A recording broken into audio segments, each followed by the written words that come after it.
property gives high return, then why should one invest in mutual funds? ये कई बार हम सोचते और सुनते हैं.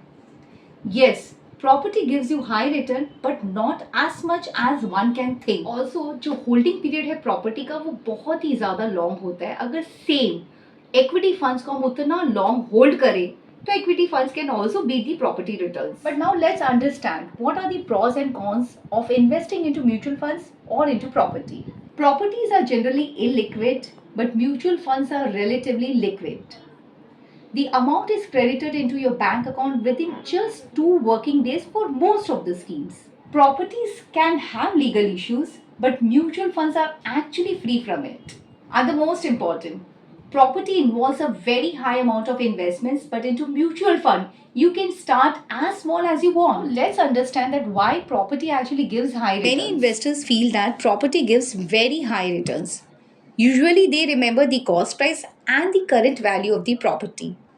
Now let's for example understand with a comparison. Assume that the property was invested in the year 1979 and the investment value in that period was 1 lakh.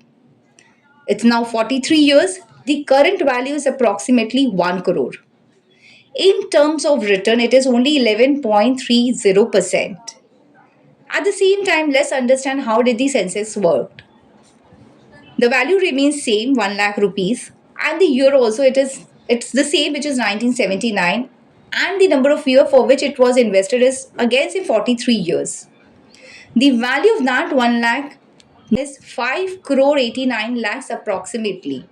So in the terms of return, it is more than 15%. So now you can see which has given the better return.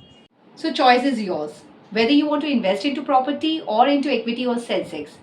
But before investing, you should analyze your risk appetite, holding period, and the goals for which you want to invest. Connect with us to know more detailed analysis of other financial offering which is available in the market.